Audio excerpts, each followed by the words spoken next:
दोस्तों नमस्कार, मैं उपेन्द्र यादव। दोस्तों इस लाइव प्रोग्राम में आप सबका स्वागत है। दोस्तों सुबह माननीय शिक्षा मंत्री जी से हमारे प्रतिनिधि मंडल की वार्ता हुई और अभी माननीय मुख्यमंत्री जी से हमारी मीटिंग प्रस्तावित है।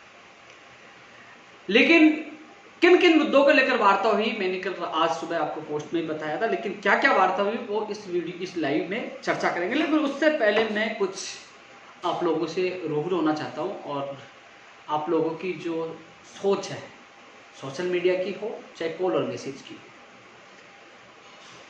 एक मिनट में आप परिणाम चाहते हो।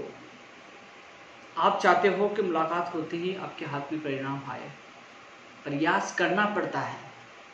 राजस्थान बेरोजगार एकीकृत महासंघ कई सालों से चल रहा है। मैं 9 साल से संघर्ष कर रहा हूँ। एक चीज के पीछे भागना पड़ता है। एक भर्ती के लिए भागने लग गया तो और भर्ती वाले पीछे से मैसेज कॉल। मैं समझता हूँ आपकी पीड़ा, लेकिन ये समझना होगा कि एक इंसान है, एक मुद्दा हाथ में ले लिया, उसको पूरा करवाना होगा। ऐसा नहीं कि मैंने फोटो खिंचवा दी, वीडियो बना दी, उनको छोड़ दूँ, दूसरे के पास लगा फोटो खिंचवा दिया, तीसरे के पास ही नहीं। यार वो भी बेरोजगार है यार। कम से कम एक भर्ती को तो मंजिल तक पहुंचाए, कम से कम हमारे साथियों को तो मंजिल मिले। मैं हर व्यक्ति की पीड़ा जानता हूँ। मैं माननीय शिक्षा मंत्री से मेरी मुलाकात नहीं हो पाई मंगलवार को। लोग कमेंट करने लगे कि उपेन्द्र यादव कहाँ गायब हो गया, क्यों झूठ बोल गया। माननीय मुख्यमंत्री से, शिक्षा मंत्री से और मंत्रियों से मिलना मेरी बस की बात नहीं। समय दे तभी तो मिले। कोरोना चल रहा है, धरना प्रदर्शन कर नहीं सकते, हंगामा कर नहीं सकते। जब माननीय मुख्यमंत्री जी के ओएसडी से बात हुई हो कि आपसे भर्तियों को लेकर लंबे समय तक कुछ चर्चा करना चाहते हैं, आप इंतजार पर संयम रखें। आप चाहते हो कि मैं उल्टा बयान दूं और यह जो माननीय मुख्यमंत्री समय देने वाला वो भी नहीं मिले मुझे। शिक्षा मंत्री जी से मैं मिला हूँ, आपकी बात रखिए, वो भी मैं बताऊंगा कि उन्होंने क्या क्या कहा, क्या उसका परिणाम निकला। लेकिन मैं आप लोगों से, क्योंकि आपका भी अधिकार है मुझे बात बताने का, मेरा भी अधिकार है आप लोगों को बात बताने का। आप सोचिए, अपने दिल पर हाथ रख के सोचिए। कोरोना चल रहा है, जिन लोगों को आपने वोट दिया वो एमएलए आपके घर है, डिजायर लिख देते हैं कि ले मेरी डिजायर ले जा, या मैं फोन कर देता हूं। इसके अलावा कोई कार्रवाई करते हैं? कमरा किराया माफी अभियान में मैं रोज कोशिश करता हूँ। ऐसे नहीं है कि मैं जाके पहले उनसे बात करनी पड़ती है, कन्विंस करते भैया आप किराया माफ कर दो, यही विद्यार्थी आपके पास आएंगे, गरीब बेरोजगार है, निवेदन करके उनको तैयार करके फिर लाइव करके एक मैसेज देते हैं या लोगों को फायदा। करीब 25 लाख रुपए करीब हम किराया माफ करा चुके हैं। किनके? मेरे हुए क्या, वो गरीब थी ना, विभाग कुछ भी नहीं, उस पर पूरी रिपोर्ट उन लोगों को भेजकर अधिकारी से मिला, वो खुद देख के आए हैं, उनकी मुलाकात करे हुए देखे कि वो संतुष्ट है। हाँ अब की बार विभाग तैयार है, 7 जुलाई को सुनवाई है। कोशिश हर बेरोजगार की पीड़ाओं के लिए मैं करता हूँ। आरएस भर्ती 2018 देखा होगा, मुझे पता है वो कोर्स से निकल गई। अब 4 भर्ती आए मुझे, उसको जो कृषि प्रेक्षक है, चाहे प्रयोगशाला सहायक है, महिला सुपरवाइजर, महिला आंगनबाड़ी है और फायर वाली, ये भी निकले। 6 जुलाई को सुनवाई है। दोस्तों हर व्यक्ति से मिलता हूँ कोरोना में, परिवार के सदस्य दोस्त भी कहते हैं यार सतर्क रहो, बेरोजगारों से कोरोना लग जाएगा, ये लग जाएगा। लेकिन जब वो कार्यालय के बाहर आ जाते हैं, फोन करते हैं भैया हमसे मिलना, तो उनकी पीड़ा देखकर मैं कहीं पे उनके पास जाता हूँ, सुनता हूँ और कोशिश करता हूँ उनके सामने ही, जहां बात करनी है तो उनके सामने बात करता हूँ और मुलाकात करानी तो मुलाकात भी कराता हूँ। जो अभ्यर्थी खुद मिल के आते हैं, चाहे सीएमओ में सीएम सचिव साहब से मिलना, उनकी मुलाकात होती है, वो खुद मिल के आते हैं कि हाँ हमारी मुलाकात हुई और उसका परिणाम निकला। हम धरातल पे काम करते हैं। एलडीसी भर्ती 2018 की कई लोगों की ज्वाइनिंग हुई, कई विभाग अटके पड़े थे। हर व्यक्ति के अधिकारी से बात करके, निवेदन करके, लेटर लिख के, बात करके, कन्विंस करके, हर व्यक्ति के धीरे धीरे समस्या को हल हो रहा है, उनकी ज्वाइनिंग भी हो रही है। आरपीएस एलडीसी भर्ती 2013 कब से लंबित थी, कोरोना में उसका भी निस्तारण करवाया। सेकंड ग्रेड वाले बेचारे भटक रहे थे, उनके अभ्यर्थियों के साथ मंत्री से सीएमओ मिलकर उनका कैलेंडर जारी करवाया। हर जगह एक एक निस्तारण हो रहा है।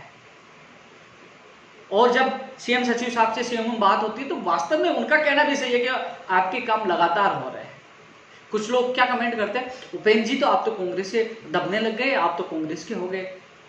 भाई मेरा कहना यही है, मैं कांग्रेस या बीजेपी किसी पार्टी से जुड़ा नहीं हूं, मैं बेरोजगारों से मिला हूं, बेरोजगारों के साथ हूं। लेकिन जब हमारा काम माननीय मुख्यमंत्री जी कर रहे हैं, कोरोना में आप 12,000 एलडीसी वाले की वित्तीय प्रक्रिया के आदेश हुए, कैलेंडर जारी हुआ है, आप सेकंड ग्रेड के हुए, आदेश में एडवोकेट जनरल किया, 3 जो भर्तियां बची है कोर्ट में, उसमें एडवोकेट जनरल आ रहे हैं।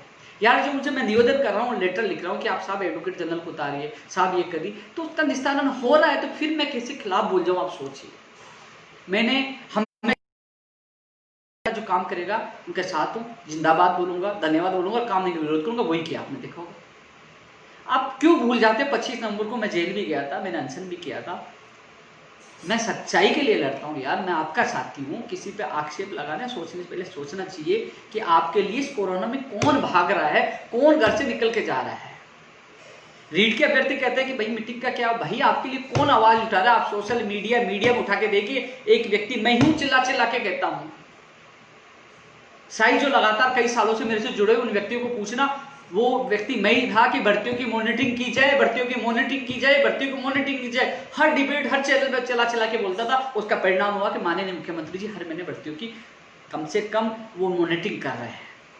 इसके अलावा मैं ही पहला व्यक्ति था जो चिल्ला चिल्ला के कहते थे कि भर्तियों का कैलेंडर जारी हो, कैलेंडर जारी हो, परीक्षाओं का कैलेंडर जारी हो। आरपीएस अधीनस्थ बोर्ड ने कैलेंडर जारी किया। आप सोशल मीडिया के वो वीडियो वो डिबेट उठा के देखिए कि कौन चिल्लाता आप लोगों के लिए। लेटर तो मैं भी लिख के देख सकता हूँ, लेकिन लेटर लिखने के बाद मॉनिटरिंग करना, अधिकारियों से बात करना, उनसे मिलवाना, उनसे बात करना, भागना दौड़ना, ये सब कुछ आपके लिए हम करते हैं। आप सोचिए, मैं आपकी पीड़ा समझता हूं। आप इंतजार कर रहे हैं, कंफ्यूज है आपकी एग्जाम कब होगी, क्योंकि सबका परीक्षा का कैलेंडर जारी होगा कि उनकी कब कब होगी, आपका नहीं होगा। लेकिन जिनका अगस्त सितंबर अक्टूबर कैलेंडर जारी हो, अभी तक कोरोना के ऊपर, कोरोना की स्थिति सही होगी तो एग्जाम हो सकती है, नहीं उनकी भी आगे जा सकती है, वो संभावित तारीखें हैं। और जो कमेंट आ रहे हैं उन भर्तियों को लेकर भी मैं जवाब दूंगा। लेकिन बात ऐसी है कि कम से कम अपने दिल पर हाथ रख के सोचिए। मैं फेसबुक पर आजकल मैं छोटे छोटे पोस्ट डालने से कतराने लग गया हूँ कि भैया मैं एक भर्ती के लिए डाल दूंगा कि कनिष्ठ अनुदेशक का परिणाम आने वाला है इस वीक या अगले वीक में। मैं देखूँ नीचे 50 कमेंट आ रहे हैं कि भैया हमें भूल गए। अरे यार, आपके लिए मैं अलग अलग वीडियो डाल चुका हूँ, अलग अलग पोस्ट डाल चुका हूँ। एक भर्ती का डालता हूँ, नीचे सारे कमेंट आते हैं कि आप हमें भूल गए, आप 587 को भूल गए, आप रीड 2018 को भूल गए। जब मैंने ये स्पष्ट आप लोगों के सामने बात रखी थी, रीड 2018 लेवल 2 की कोर्ट से जब सुनवाई होगी, जब 7-8 जुलाई को उसको प्रस्तावित है, एडवोकेट से मेरी बात होगी, उसका जजमेंट हाथ में आएगा, उसके बाद आपका प्रोसेस शुरू करेंगे। उससे पहले मैं क्या बोलूँ? लेकिन नीचे कमेंट करने की अपनी आदत है। मैं भूला नहीं हूँ, मुझे हर बात पता है यार। लेकिन कम से कम उस इंसान को सोचिए, वो इंसान कमरा किराए के लिए भाग रहा है, माफी के लिए, वो इंसान सचिवालय में भाग रहा है, वो इंसान एडवोकेट से भी बात कर रहा है भर्तियों के लिए, वो इंसान हर व्यक्ति से कोरोना मिल भी रहा है। सोचिए यार, मैं आपको परेशान नहीं कर रहा, मैं मेरा फर्ज निभा रहा हूँ, मेरा कर्तव्य है। जितना मुझसे होगा, मैंने वादा किया था मरते दम तक मैं बेरोजगारों के लिए करता रहूंगा जब तक मैं सक्षम हूं। लेकिन आप लोगों को समझना होगा, निजी स्वार्थ सोचकर यह सोचना होगा कि बेरोजगार महासंघ, राजस्थान बेरोजगार एकीकरण महासंघ, रुपये यादव के अलावा कौन भागता है।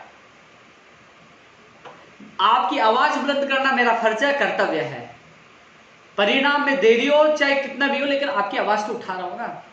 मैं यदि 100 काम कर दूंगा तो कैसे होगा? मैं कोशिश करता हूँ, फिर भी हमारा रिकॉर्ड अच्छा है कि 100 मामले उठाते हैं, 80% से 90% मामले हमारे हल हो रहे हैं, पीछे पड़ते हैं यार। आप सोशल मीडिया पर मेरे फेसबुक वीडियो उठा के देख लीजिए, जो बोला वो हो रहा है। हमने कहा जैन भर्ती का सिलेबस आ रहा है, मैंने कल ही ट्वीट किया था कि आ जाएगा, और आया है, मैं प्रयास किया ना।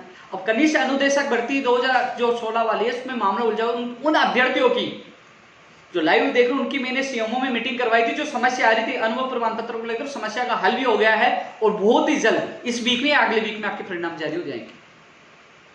कनिष्ठ अनुदेशक की बात कर रहा हूं, जो परिणाम बाकी है। एनटीटी के अभी तक डेटा नहीं आया।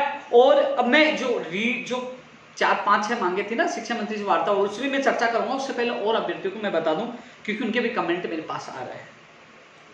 एलडीसी भर्ती 587 के अभ्यर्थी लगातार मुझे कॉल और मैसेज करते हैं, लेकिन अभ्यर्थियों को मैं कह दूं, आपके गगन लीडर है, उसको मैं हर अपडेट बता रहा हूं। सीएमओ में जब बात हुई, उनकी बात भी करवाई, पूरी फाइल बनी थी, सीएम साहब तक गई थी। आज शिक्षा मंत्री जी को भी याद दिलाया, साहब आपने ट्वीट भी किया था, आपने वादा भी किया, बोले मैंने सीएम साहब तक बात रख दी थी, दोबारा फिर बात रखूंगा। यही था कि एक बार ये जो भर्ती प्रक्रिया चल रही है उन पोस्टों की वजह से बाधित नहीं हो, लेकिन कोशिश रहेगी उनको भी न्याय मिले, मैं मजबूती से बात रहूंगा। आज मंत्री जी ने आज उस बात को वापस दोहराया है। लेकिन मंत्री जी का अलावा मुझे पता है, जब भी माननीय मुख्यमंत्री से मुलाकात होगी तो मैं प्राथमिकता के साथ आपकी बात रखूंगा, मुझे पता है। लेकिन जिद नहीं कर सकता यार माननीय मुख्यमंत्री जी, मैं कई बार किसी नहीं मिल पाता हूं। मुझे कई लोग फोन करते, भाई साहब मैं इसनगर आ जाओ, किराया माफ करने, मान लो मैं नहीं जा पाता, दूसरी जगह हूं। तो मुख्यमंत्री जी, कोरोना महामारी है, टिड्डी वाला है, राजनीति कई चीजें हैं, वो बिजी है, वो समय देंगे तभी देंगे यार। मुझे 3 मार्च 2018 को बुलाया था, फिर अब 2020 में 3 मार्च को बुलाया था, 15 तारीख को अचानक अब मार्च में शिक्षा मंत्री की मुलाकात हो गई। समय देते, कई महीनों समय मांगते, देंगे। और जब समय देंगे तो मैं वादा करता हूं प्राथमिकता के साथ जो मेरी बहन है एनएम जीएनएम की, स्पेस उनसे निवेदन है, आपके बोर्ड कमेंट आते हैं एनएम जीएनएम नर्सिंग भर्ती वाले, मुझे आपका मामला पता है। 671900 पद एनएम के और जीएनएम के 4514 पद और 587। इसके अलावा जो एलडीसी भर्ती 2013 पंचायत राज 10,029 पद। जो कुछ मामले हैं माननीय मुख्यमंत्री जी को ही उस पर अंतिम निर्णय लेना है। और साथ में जो गड़बड़ की गई जो कुछ अधिकारियों के द्वारा, कुछ लोगों के द्वारा, जो रीड 2016-18 जो एक और सूची का मामला है, जो गुमराह कर रहे हैं, जो सुप्रीम कोर्ट में 2016 भी पूछ के 17 जो संस्कृत विभाग वाला भी बीबी में चला गया और 18 वाला चल रहा है, उस मामले में मुख्यमंत्री जी को मैं अवगत करूंगा कि ये जानबूझकर सरकार को बदनाम कर रहे, क्योंकि सूची आपको सुप्रीम कोर्ट में भी हारेंगे, फिर भी आपको निकालनी पड़ेगी। मैंने शिक्षा मंत्री जी को कहा था कि साहब ये सुप्रीम कोर्ट से भी हम जीत के आएंगे। तो दोस्तों आप सबसे मेरा यही निवेदन है कि मैं नहीं, मेरी जगह मान लीजिए मैं तो प्रवक्ता हूं, कल ये भी छोड़ दो दूसरा आ जाए, लेकिन जो भी आपकी मदद करे उसको मजबूती से आप सबको मिलकर साथ देना चाहिए। सोचना चाहिए एक व्यक्ति एक भर्ती में लगा हुआ है तो वो आपका भी सब। मैं धीरे धीरे ऊर्जा विभाग के अभ्यर्थियों के कॉल मैसेज आते हैं हमारी भर्ती में, उनके लिए पहले भी लेटर लिखा है मैंने, सीएमओ ने बात की और मजबूती से फिर बात रखा है कि साहब इनकी भर्तियां निकाल जाए। आईटीआई योग्यता वाले भी लोग इंतजार कर रहे हैं। ऊर्जा विभाग में 9000 से ज्यादा पदों पर भर्तियों की घोषणा की गई थी, उन पर भर्तियां निकाल, धीरे धीरे हर विभाग में भर्तियां, उनकी मैंने बात मजबूती से रखी है। तो दोस्तों हर व्यक्ति की बात रखने में मैं कोशिश कर रहा हूं। तो जो मुद्दे, जो 3-4 मैंने मुद्दे बताए माननीय मुख्यमंत्री के स्तर के, मैं मजबूती, जब मेरी मुलाकात होगी तो मैं मजबूती से आपकी बात रखूंगा, विश्वास दिलाता हूँ आपको। अब मैं आज की जो वार्ता के लिए भी बात कर लेता हूं। दोस्तों आज माननीय मुख्यमंत्री शिक्षा मंत्री से मुलाकात हुई, पहले भी 19 तारीख को टाइम मांगा था, शिक्षा मंत्री बिजी थे, फिर मंगलवार को टाइम मांगा, वो लेट आए सिक्कर से, फिर आज मेरी मुलाकात हुई। शिक्षा मंत्री जी ने ये बात कही रीट के लिए, विशेष जो रीट के अभ्यर्थी इंतजार कर रहे हैं, कि माननीय मुख्यमंत्री जी तक फाइल गई हुई है। कुलदीप राठा जी जो OSDM से बात हुई है, बोले कि मुझे जब भी बुलाएंगे मैं चला जाऊंगा। उनकी सहमति यानी कि उनसे अप्रूवल बाकी है। हमने जो दोनों नियम थे, जो वेटेज कम करके और जो 2 एग्जाम वाला, उनको भेज दिया है। जो भी मीटिंग होगी उसके अलावा पंचायत राज विभाग का भी रोल है, उसमें रूल्स में बदलाव होगा, जो मैंने आप लोगों को पहले वीडियो में बता दिया था कि पंचायत राज रूल्स में भी संशोधन होगा। वेटेज कम होगा तो भी संशोधन होगा, 2 एग्जाम होगा तो भी संशोधन होगा। तो वो कह रहे हैं कि मैं पारदर्शिता के साथ एग्जाम कराना चाहता हूं, मैं जल्दबाजी में फिर घोषणा कर दूं कि एग्जाम इस तारीख होगी, फिर एग्जाम नहीं होगी तो आप ही गाली दोगे।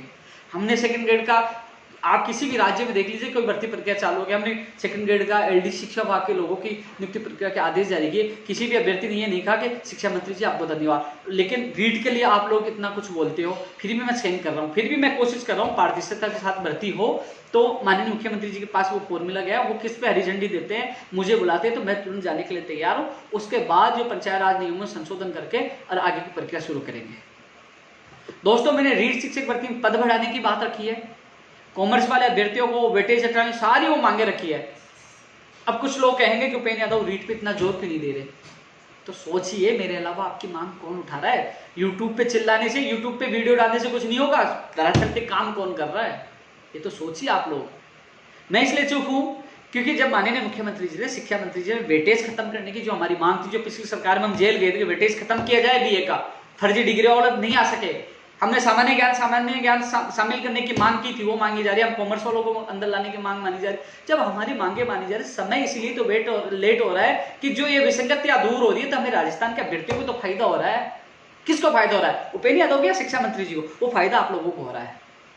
लेकिन मैंने शिक्षा मंत्री जी से ये निवेदन किया है, जिस प्रकार आपने एलडीसी का कैलेंडर जारी किया, जिस प्रकार आपने सेकंड ग्रेड का कैलेंडर जारी किया, कम से कम जो भी हो कि एग्जाम कब होगी, परिणाम कब आएगा, क्या क्या होगा, क्या पैटर्न होगा, जल्द से जल्द जारी किया जाए, जिससे बेरोजगार अपनी तैयारी कर सके। मैं ये नहीं कह रहा कि एग्जाम आप 2 सितंबर को, अक्टूबर, आप चाहे जनवरी, फरवरी, दिसंबर जब भी करवाए, 2 महीने, 5 महीने, 7 महीने जो भी लेकर, कम से कम बेरोजगारों को कह दे कि इतनी तारीख को आपके एग्जाम होंगे, ये कैलेंडर है, ये पैटर्न है, जिससे बेरोजगार तैयारी कर सके। ये बात मैंने मजबूती से रखी है, उनके सामने बात रखी है। और दोस्तों विशेष शिक्षकों की बात रखी है, उनके भी पद आएंगे, विशेष शिक्षक वाले मुझे मैसेज करते रहते। तो आपकी मैंने दोस्तों, मेरा प्रयास था आपके लिए वहां जाकर बात रखी है। और इसके अलावा सीएमओ के, सीएम सचिव साहब से भी मैंने बात रखी थी। मैंने कहा साहब आपने भर्तियां निकाली है, पूरे राजस्थान के बेरोजगारों ने धन्यवाद दिया, वाई आपको दी है कि वास्तव में सरकार वास्तव निकाली है। मैं भी मांगूंगा मैं धन्यवाद क्यों दे रहा हूँ कि अन्य राज्यों में भर्ती प्रक्रिया रुक गई, लेकिन इस सरकार को धन्यवाद दे रहा हूँ कि लगातार माननीय मुख्यमंत्री मॉनिटरिंग करें, भर्तियां निकालें। चाहे शिक्षा मंत्री जी को भी धन्यवाद है, कम से कम सेकंड ग्रेड और एलडीसी भर्ती 2018 का कैलेंडर जारी किया। जहां गलत होगा हम विरोध भी करते हैं, लेकिन बात ऐसी है कि समय लग रहा, मुझे पता है। मैं आपकी बात मजबूत, आपकी पीड़ा रख के आऊँगी, वो परेशान है, दुखी है कि जल्द से जल्द ये भर्ती प्रक्रिया कैलेंडर पैटर्न सब जारी हो, पद भी बढ़ाए जाए। शिक्षा विभाग में बहुत पद खाली है। सीएम सचिव साहब को मैंने कह दिया था, साहब आपने भर्तियां निकाली, धन्यवाद है, लेकिन कम से कम ये पैटर्न जारी नहीं होने से, विज्ञप्ति नहीं जारी होने से बेरोजगार आपने जो अच्छा किया वो भी उस पर भी पानी फिर रहा है। मैंने अच्छी तरह मैंने मजबूती से आपकी बात रखी, कभी मैं झूठ नहीं बोलता, जो बात रखता हूँ वही आपके सामने बोलता हूँ। तो दोस्तों थोड़ा सा आप इंतजार करो, केवल मुझे आपकी बात रखनी थी, मैं बात रख के आया हूँ। अब उन्होंने जो समस्या, क्योंकि आदमी वहां थोड़ा सा, मान लीजिए मैं कमजोर क्यों पड़ जाता हूँ, कमजोर इसलिए पड़ जाता हूँ कि मेरी मांगे मानी जा रही है। मैंने मांग की आरएस भर्ती, कृषि प्रयोगशाला, महिला सुरक्षा में एडवोकेट जनरल किया जाए, किया। हमने मांग की कि वेटेज खत्म किया जाए, जीके जोड़ा जाए, और जो कॉमर्स वाले शामिल किया, उनको मान रहे हैं। हम मांग भी बनवाए और फिर उल्टा भी बोले, तो वो देखो अच्छा नहीं लगता। हम प्यार से ही काम करवा सकते हैं। जब शिक्षा मंत्री जी वार्ता करने के लिए तैयार है, माननीय मुख्यमंत्री मिलने के लिए तैयार है, तो फिर हमें जिस प्रकार वो पॉजिटिव है, तो उसी प्रकार हमारा काम के लिए हमें हमारा व्यवहार रखना चाहिए, धन्यवाद भी देना चाहिए और साथ भी रहना चाहिए। अभी कोई चुनाव नहीं है, मैं ये नहीं कह रहा आप वोट दो, लेकिन जिस प्रकार जो समस्या चल रही है वो सोचना चाहिए। तो रीट के लिए आज मैंने बात की है, वो कह रहा है कि माननीय मुख्यमंत्री जी से जैसे ही हमारी जो भी पैटर्न होगा, मैंने हालांकि आपको इशारा कर दिया था, जो भी पैटर्न होगा उस पर अप्रूवल मिलते ही जस्ट मीटिंग करेंगे, पंचायत राज के अधिकारी मौजूद होंगे, नियमों संशोधन कराएंगे और जल्द ही, क्योंकि अभी मैं कैसे कह दूं, मैं कैसे कैलेंडर जारी कर दूं कि माननीय मुख्यमंत्री जी किस पैटर्न को अलाउ कर रहे हैं। शिक्षा मंत्री जी कहना था, वो एक बार उनसे, यदि मुझे बुलाते हैं तो मैं यही हूँ, जाने के लिए तैयार हूँ, वहां से अनुमोदन जिस पैटर्न के लिए तैयार होते हैं, जो करवाना चाहते हैं माननीय मुख्यमंत्री जी, उसके बाद हम पंचायत राज के अधिकारियों से नियमों संशोधन कराकर और आगे का हम कैलेंडर जारी कर सकते हैं। अभी स्थिति नहीं है कि मैं कैलेंडर जारी कर दूं, पहले माननीय मुख्यमंत्री जी हरी झंडी मिले, उन्होंने ये कहा पैटर्न के लिए, कैलेंडर के लिए। तो दोस्तों मैंने सीएम सचिव साहब से बात की है और मैं आप लोगों को विश्वास दिलाता हूं कि मैं पूरी प्राथमिकता के साथ प्रयास करता रहूंगा कि जल्द से जल्द इसका पैटर्न, विज्ञप्ति, परीक्षा तिथि भी जारी हो, पदों की संख्या भी बढ़ाई जाए और तमाम विसंगतियां भी दूर हो। आप किसी के बेखाम नहीं है जो यूट्यूब चैनल पे डालते हैं कि मैं ऐसी तैसी कर दूंगा, मैं ये कर दूंगा, आप उसको उठा के देख लीजिए, कुछ नहीं करने वाले। और जिस दिन कुछ करना होगा ना, वो हम ही करेंगे, आपको पता होगा, पहले देख लिए। लठ भी खाए, जेड़े भी गए, अनशन भी किया, सब कुछ किया, किसी को आगे नहीं किया भैया तू अनशन पे बैठ, तू लाठियाँ खा ली। लाठी खाई तो सबसे पहले मैंने खाई है, जेल गया था सबसे पहले, जेल में गया, अनशन किया तो मैंने किया है। और जिस दिन नौबत आएगी तो आपका भाई आगे रहेगा, आपको आगे नहीं आने देगा, आप तो पीछे रहोगे। लेकिन जब सरकार सुन रही है, बुला रहे, वार्ता कर रहे हैं, जो सकारात्मक चल रहा है, क्योंकि सकारात्मक जब हमारी विसंगतियां दूर हो रही, तो दोस्तों हाथ जोड़ के निवेदन है कर रहा हूँ, वो आपका ही फायदा हो रहा है, उपेन्द्र यादव का नहीं, आपकी विसंगतियां दूर हो रही है। उस समय आने पे पता चलेगा कि आपको क्या लाभ हुआ।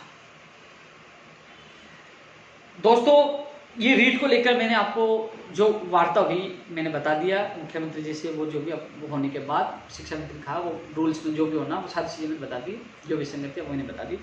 कंप्यूटर शिक्षक भर्ती का भी विज्ञप्ति जारी हो, नई स्कूल व्याख्याता भर्ती, स्कूल लेक्चरर। तो दोस्तों इस कंप्यूटर शिक्षक के लिए कहा कि हमारी सरकार की इच्छा शक्ति है कंप्यूटर शिक्षक भर्ती आई, लेकिन हम इसका कंप्यूटर शिक्षक पद का कैडर बन रहा है, नियम बन रहे हैं, थोड़ा सा उसमें समय लग रहा है, संयम रखो, हम भर्ती निकालेंगे, लेकिन मैं आपको नहीं बता सकता भर्ती कब आएगी। जब नियम बन जाएंगे, माननीय मुख्यमंत्री से स्वीकृति मिल जाएगी, उसके बाद हम जरूर भर्ती निकालेंगे, आपको बता देंगे। उन्होंने ये कंप्यूटर शिक्षक भर्ती के लिए कहा है। दोस्तों हम लगातार मांग कर रहे थे, पिछली सरकार में कंप्यूटर शिक्षक भर्ती निकाल दी, लेकिन 5 साल निकल गई, कम से कम कैडर बन रहा है, कई लोगों ने ज्ञापन भी दिया कि ये होना चाहिए, ये नहीं होना चाहिए, तो उससे भी विचार चल रहा है। तो शिक्षा मंत्री जी ने कहा कि कंप्यूटर कैडर बनना, थोड़ा सा आप सहम करो कि उसकी विज्ञप्ति भी आएगी। नई स्कूल व्याख्याता भर्ती के लिए शिक्षा मंत्री जी ने कहा कि पहले डीपीसी होगी और डीपीसी के बाद पदों की गणना होगी, उसके बाद ही हम इस स्थिति हो पाएगी नई भर्ती की विज्ञप्ति निकालने के। बोले हम डीपीसी करेंगे, पदों गणना होगी, उसके बाद ही आपकी नई विज्ञप्ति जारी होगी स्कूल व्याख्याता भर्ती की। उससे पहले ये भर्ती है, इस प्रोसेस में जब तक ये भी लगभग अंतिम स्तर पर आ जाएगी, ये शिक्षा मंत्री जी ने नई स्कूल व्याख्याता भर्ती के लिए कहा है। प्रयोगशाला सहायक भर्ती के जो शिक्षा वाक्य उनके लिए कहा कि 6 तारीख को जो सुनवाई है, एडवोकेट जनरल साहब आ रहे हैं, प्रयास ये रहेगा कि 6 तारीख को निस्तारण हो, जिससे हमें नए शिक्षा विभाग में प्रयोगशाला जो है जो लैब असिस्टेंट वाले जो मिले हमें, तो दोस्तों प्रयोगशाला सहायक भर्ती के लिए भी उन्होंने पॉजिटिव रिस्पॉन्स दिया है। आरएस भर्ती वाला आपके सामने हो गया, हम लगातार प्रयास कर रहे थे। लेकिन एएन भर्ती 2018 में भी दोस्तों, जैसे आरएस भर्ती 2018 में रूल्स 15 में बदलाव किया गया, उस रूल्स 15 में बदलाव की वजह ही कोर्ट से आपका आरएस भर्ती 2018 का मामला हल हुआ। अब रूल्स 15 में एएन भर्ती में भी होना है। इस संदर्भ में माननीय मुख्यमंत्री सचिव साहब को मैंने अवगत करा दिया, शायद रूल्स 15 में बदलाव किया जाए जिससे इनका भी फाइनल परिणाम आए, क्योंकि दोस्तों दोनों में मामला समान था, ओबीसी जनरल कट ऑफ को लेकर आरएस भर्ती 2018 में और एएन भर्ती में भी। तो उसमें क्योंकि परिणाम नहीं आ रहा था, हम लगातार सोशल मीडिया के माध्यम से आवाज उठा रहे थे कि परिणाम क्यों नहीं आ रहा। बाद में पता चला कि वो सुरग्यान वाले केस का इंतजार कर रहे थे, क्योंकि उसकी लाइट में एएन भर्ती 2018 के उन अभ्यर्थियों को शामिल किया गया था जो ओबीसी के थे और जो एसटी से जो भी हो, जो जनरल से ज़्यादा नंबर लेके आते वो बाहर हो गए, तो उन लोगों को शामिल उसी सुरग्यान यादव वाले जो आरएस वाले मामले में उसके बिहेव पे यानी कि लाइट में फैसला आया था। लेकिन अब उसका फाइनल फैसला नहीं आया था, अब उसमें भी अनुमति लेनी पड़ेगी कोर्ट से और उसमें भी रूल्स 15 में बदलाव होगा। वो मैंने बात रख दी, थोड़ा समय लगेगा लेकिन आपका परिणाम जल्द होगा, राहत मिलेगी। आरएस भर्ती 2018 का परिणाम 5 जुलाई के बाद ही आएगा। आपको पता है 4 जुलाई तक तो एमबीसी का जो भी है ऑप्शन जो ले रहे हैं, जो मांग रहे हैं, इसके बाद 5 जुलाई के बाद ही आएगा, यानी कि अगले वीक में आपका परिणाम आ सकता है। दोस्तों जूनियर अकाउंटेंट 2013 के अभ्यर्थी मुझसे मिल के गए थे, ऑफिस में आए थे, करीब 20-30 लोग थे, उनकी मैंने बात सुनी थी और मैं उनको विश्वास दिलाता हूँ जितनी मेरे से मदद होगी जूनियर अकाउंटेंट 2013 के अभ्यर्थियों करूँगा। वहीं सूचना सहायक भर्ती 2013 वाले मैं पूरी मदद करूँगा। फायर वाले आए हैं, इन अभ्यर्थियों को उनके विभाग में इनको पहुँचाए, ये मिल के आए, ये संतुष्ट है। अब 7 जुलाई को उनको सुनवाई है, इनके एडवोकेट से सीएमओ से फोन करवाना, जो भी मैं इनकी पूरी मदद करूँगा। सेकंड ग्रेड भर्ती 2018 संस्कृत विभाग की जो काउंसलिंग प्रक्रिया, नियुक्ति प्रक्रिया जो बाकी है, इस संबंध में मैं कल माननीय मंत्री जी से मैं खुद बात करता हूँ। हालांकि एक बार पहले बात रखी थी, लेकिन इसकी प्रक्रिया शुरू हो ये बात मैं रखूँगा। दोस्तों जैन भर्ती का सिलेबस जारी हो गया है। मैंने कहा था सिलेबस में कोई बदलाव नहीं हुआ, थोड़ा बदलाव होगा, वही आपके सामने है कि लगातार मैं आप लोगों को कह रहा था तैयारी करो, वही है। आपके एग्जाम 6 दिसंबर से स्टार्ट है, आप उसकी तैयारी करते रहे। दोस्तों एनटीटी का डेटा अभी तक उनके पास पूछा नहीं। रीड 2018 लेवल की एक और सूची मैंने हमारे एडवोकेट जोधपुर बात की है, सुनवाई कोशिश कर रहे हैं, परिणाम आने दो। 2016 और 17 में उन्होंने जो लापरवाही किया, जब माननीय मुख्यमंत्री से मिलूंगा तो मैं जरूर बात रखूंगा कि जिन विभागीय अधिकारी जो भी इसमें शामिल है, मैं नाम लेना चाहता, एक बार माननीय मुख्यमंत्री तक मैं बात रखूंगा। और जो 4 भर्तियां कृषि परीक्षा, प्रयोगशाला सहायक, महिला सुपरवाइजर, आप 6 तारीख इंतजार करो, मैं मेरा बेस्ट कर रहा हूँ। एडवोकेट जनरल साहब आ रहे हैं और भगवान चाहे तो जिस प्रकार आरएस वालों को खबर मिली आपको मिले। दोस्तों इसके अलावा कॉलेज लेक्चरर की वैकेंसी आई, ये भी हम मांग करें। दोस्तों इसके अलावा ऊर्जा विभाग की भर्तियों के लिए मैंने कल भी लेटर लिखा, पहले भी लेटर लिखा। मैं आपके हर पीड़ा को समझता हूँ। आईटीआई वाले लगातार मुझे कॉल मैसेज कर रहे हैं। राजस्थान पुलिस 2018 की एक और सूची जारी हो। दोस्तों मैंने पहले भी लेटर लिखा था और मैंने खुद ही रोहतास कुमार यादव के नाम से याचिका लगा रखी, लेकिन कोर्ट में उसका नंबर नहीं आ पा रहा। अब नंबर आना नहीं आना न्यायालय का मामला है, मेरे हाथ में नहीं है, लेकिन जितना प्रयास मुझसे हो रहा है दोस्तों मैं आप लोगों के लिए कर रहा हूँ।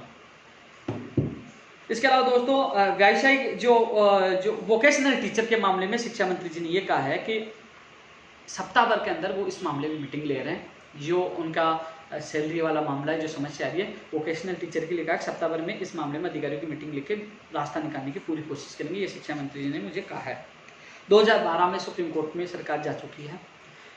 नमो नारायण से मेरी बात हुई थी, वो मुझसे मिलेंगे, जितना सहयोग है मैं उनसे पूरा करूंगा। 2013 सेकंड ग्रेड के लिए मुकेश बेनीवाल मेरे साथ थे। मुकेश बेनीवाल ज़्यादा चिंतित है, उनका व्यक्ति साथियों को कहूँगा कि मुकेश बेनीवाल आपके लिए पूरी भागदौड़ कर रहा है, चिंतित भी है। आज भी बात रखी थी, वो वित्त विभाग से जल्द से जल्द फाइल निकलवाने की हम पूरी कोशिश करें।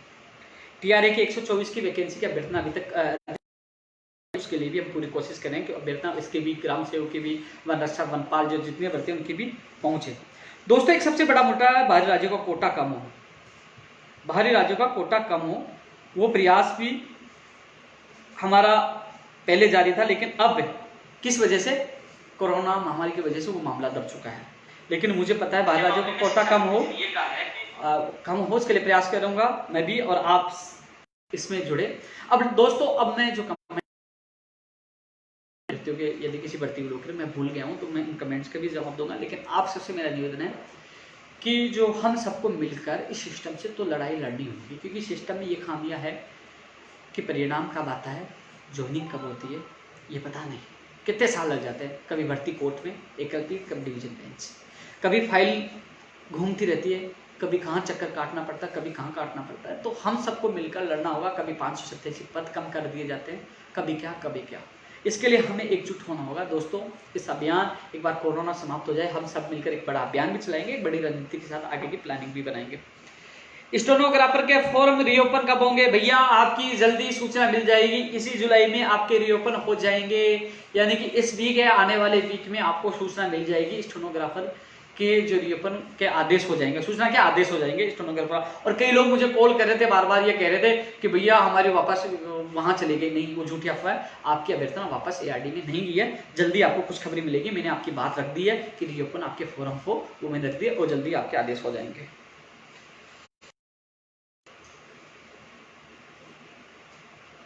गोविंद शर्मा धन्यवाद।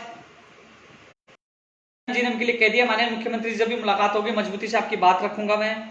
आरएस भर्ती 2020 1100 ज्यादा पदों पे आएगी। इसकी अभ्यर्थना लगभग तैयार है।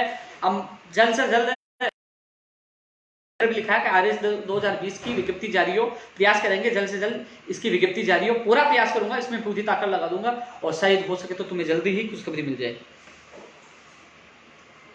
पीटीआई की वैकेंसी आनी है जी। मैंने पहले लेटर लिखा था, पीटीआई फर्स्ट ग्रेड और सेकंड ग्रेड की वैकेंसी आनी चाहिए। थर्ड ग्रेड की आई थी 2018 वाला मैंने लेटर लिखा, दोबारा लिख दूंगा। मुझे पता है जो एलडीसी भर्ती 2018 में शिक्षा विभाग की जो जिला आवंटन को लेकर काफी लोग शिकायत कर रहे हैं, उनसे मेरा हाथ जोड़ के निवेदन है एक बार ज्वाइनिंग ले लीजिए। पता नहीं कोई किसी प्रकार भर्ती अटक गई तो लटक जाओगे, लोगों को बहाना मिल जाएगा। एक बार ज्वाइनिंग ले लीजिए। ज्वाइनिंग के बाद आप कोर्ट में जाइए, आप अपनी बात रखिए कि मेरी मेरिट बहुत ज्यादा थी, कुछ लोग कम थे, उनको होम जिला मिला, हमें दूर मिला। क्योंकि 2013 आरपीएससी में ऐसा हुआ, तो आपको राहत मिलेगी, माननीय न्यायालय से जरूर राहत मिलेगी। एक बार आप ज्वाइनिंग करिए, उसके बाद मुझसे मिलिए। जितना सहयोग होगा मैं आपका सहयोग करूंगा, परिवेदना भी आप देना। मुझे लगता है अधिकतर भर्तियों के नाम मैंने बोल दिए हैं। भाई कॉल कैसे आ गया?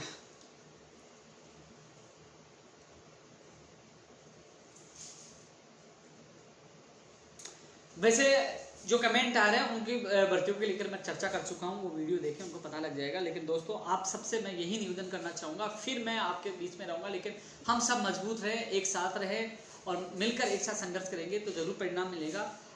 माननीय मुख्यमंत्री जी हमारे प्रति पॉजिटिव है। जल्दी माननीय मुख्यमंत्री से मुलाकात करूंगा। शिक्षा मंत्री से मुलाकात की है, वो भी कह रहे हैं कि हम आपके साथ हैं, कोशिश करेंगे ज़्यादा से ज़्यादा बेरोजगार को रोजगार मिले। जय हिंद, जय भारत।